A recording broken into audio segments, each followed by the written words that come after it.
أنا زهرة، واللي بيسمع صوتي دلوقتي يبقى أول مرة في حياته يسمع صوت الجن. أيوة، أنا جنية كنت عايشة في عالم الجن غير عالمكم. عالم الجن عنده نظام غير نظامكم بطريقته الخاصة. الجن عندهم قبائل وعندهم بيوت ومجتمعات، بس مش زي بيوتكم. البيوت عندنا فيها طاقة غريبة، ده بالنسبة لكم، لكن بالنسبة لنا كان شيء عادي. كنا عايشين يا إما في الكهوف أو في الأشجار القديمة أو حتى تحت الأرض. أنا كنت عايشة في كهف كبير مليان بنور وطاقة.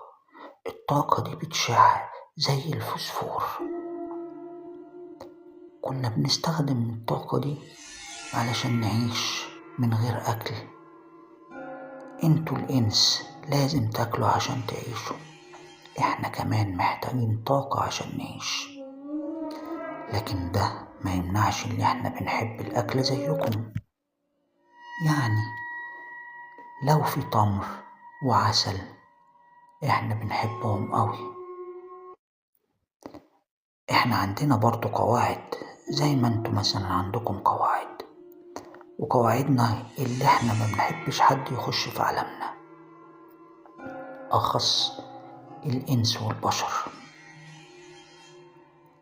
لكن بيبقى في أسباب قوية انتم اللي بتعملوها يا بشر، زي مثلا عقد سحر أو استدعاء من ساحر. انتم يا بشر بتحبوا تخشوا في وسطنا، وانتم اللي دايما بتيجوا عندنا. أنا كنت مختلفة شوية، أنا كنت بحبكم انتوا يا بشر، كنت بحب معشر الإنس، كنت مفتونة بكم، وكنت بحب أراقبكم من بعيد لبعيد. بالأخص في يوم من الأيام أما قابلت شاب اسمه ياسر.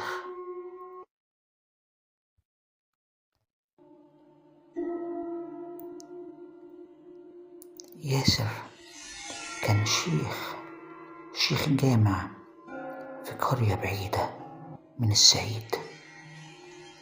أول مرة قابلته فيها كان بيقرأ قرآن في جلسات العلاج. ياسر كان بيعالج من السحر بالقرآن. أول مرة سمعت صوته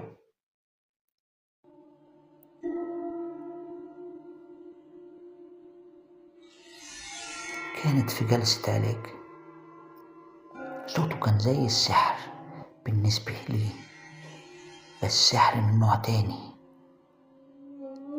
سحر خلاني أحس بالهدوء مش بالخوف. أنا بقدر أتحول لهيئات كتير، يعني ممكن أتشكل على هيئة بنت عادية أو حتى حيوان، بس ده بياخد مني طاقة كبيرة.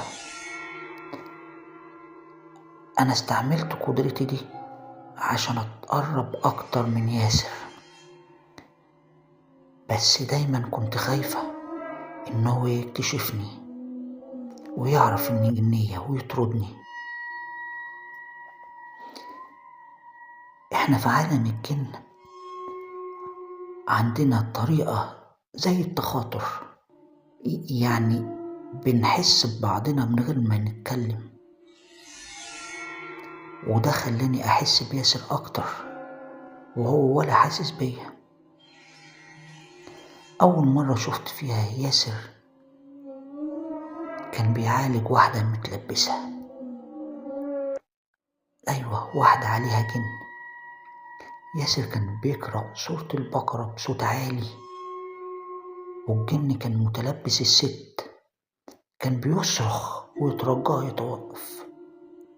أنا كنت واقفة بعيد متخفية في هيئة شجرة. وأنا كنت بسمع القرآن حسيت بحاجة غريبة.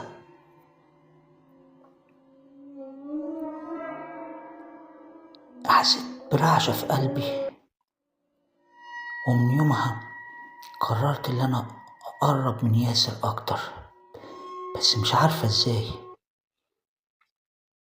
في الأول حاولت أخش له أحلامه زي ما الجن بيعمله. كنت بظهر له علي بنت جميلة، بس ياسر دايما كان بيصحى وبيحصن نفسه بالأذكار. مرة حاولت يخليه يحس إن في حاجة غريبة في بيته.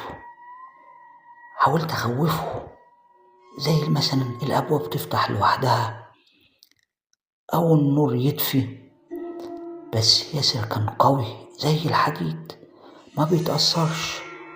كان دايما يقرأ القرآن وبيرش مية مرئية في البيت.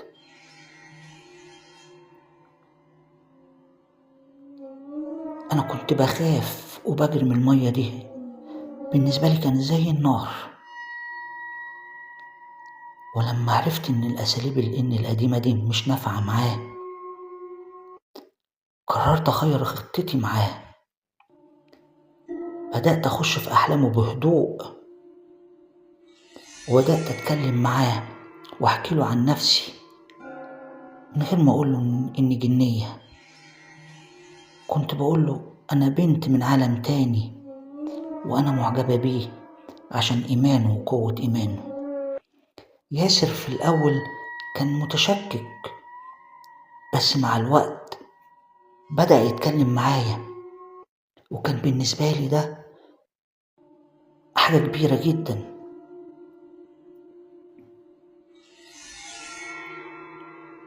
وبدأت أتكلم معاه، وبدأت أحترمه وأحترم تدينه. وفي يوم من الأيام قررت أصارحه. ظهرت له في الحقيقة في بيته، أيوة في بيته، بس على إيد بنت عادية. هو اتفاجئ إزاي واحدة دخلت عندي هنا، وبصلي باستغراب. انت مين؟ انت مين؟ قلت له أنا زهرة، أنا جنية، بس أرجوك أنا مش زي أي جن، أنا مش هأذيك ولا أنت تأذيني، أنا بحبك. وصرحته بحبي، وبحب القرآن اللي أنت بتقرأه. بدون أي شعور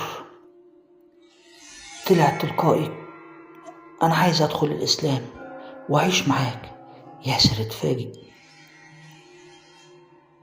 وطبعا خاف وكان عايز يطردني بالقرآن، بس أنا ترجيته لو سمحت اسمعني الأول، أنا فعلا عايز أتغير، أنا عايز أكون زيك. ياسر بحكمة وبعلم من علمه قرر يديني فرصة،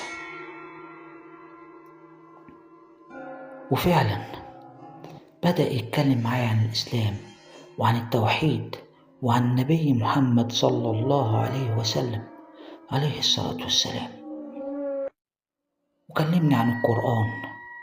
أنا كنت بسمع له بقلب مفتوح،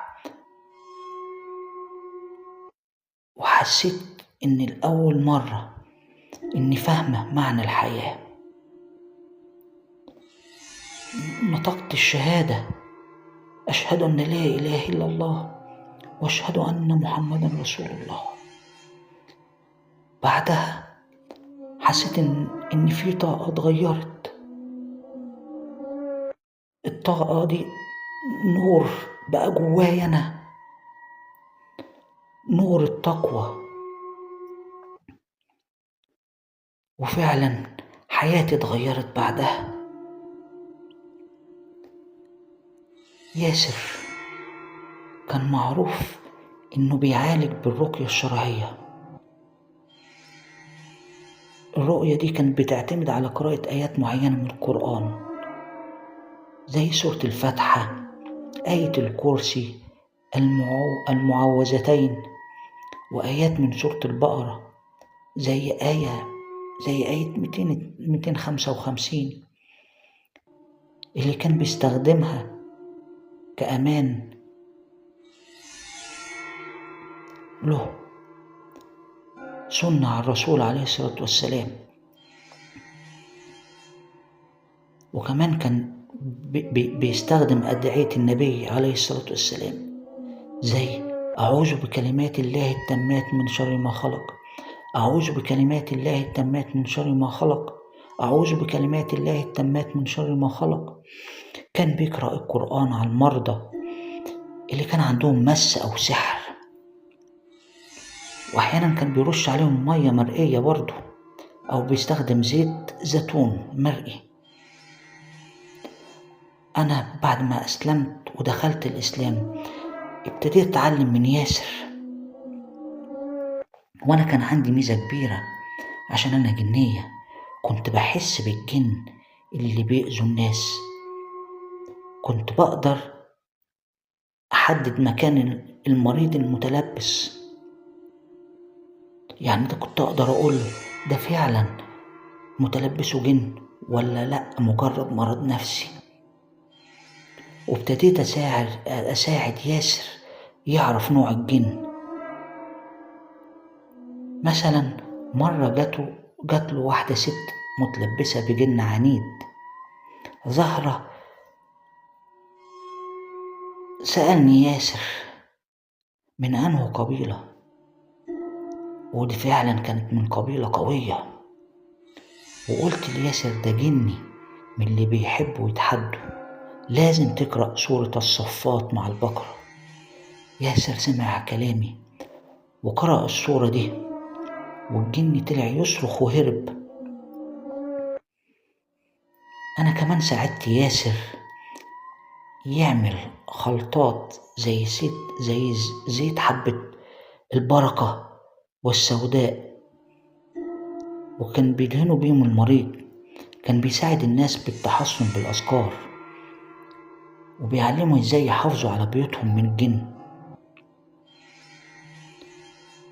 مثلا أنا كنت دايما أقول له اقرأوا آية الكرسي قبل النوم، وما تسمعوش أغاني كتير في البيت عشان الجن بيحب الأماكن اللي فيها الأغاني والأماكن اللي فيها الغفلة.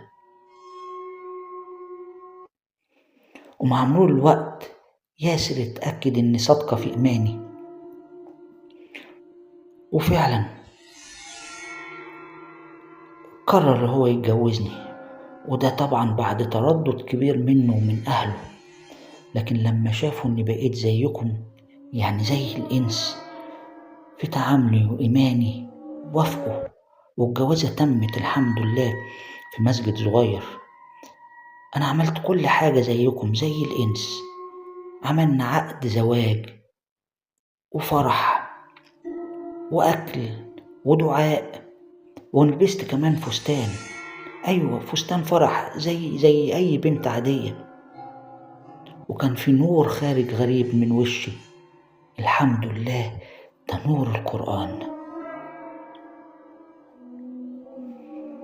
بعد سنة من الجواز الحمد لله ربنا رزقنا بنور، الطفل اللي نصه إنسي ونصه جن. نور كان شكله زي أي طفل عادي، بس عيونه كان فيها لمعة غريبة، كان بيحس بالحاجات قبل ما تحصل. مثلا لو كان في جن قريب من البيت كان بيصرخ من غير سبب. الحمد لله أنا وأبوه ياسر ربنا على القرآن من صغره، كنا بنعلمه يتحكم في قدراته. كان بيقدر يشوف الجن أحيانا، وكان بيساعدنا أنا وأبوه في جلسات العلاج. ولما كبر شوية بقى هو كمان يقرأ القرآن على المرضى، وكان صوته زي صوت ياسر، صوت زي السحر. دي مش كل حاجة عني، لسه في حاجات كتيرة انتوا مش عارفينها، ولسه حياتنا مليانة مفاجآت. ومليانة قصص. وياريت لو عايزين تعرفوا عني أكتر وعن ياسر وعن نور، ياريت توصلوا لنا رأيكم.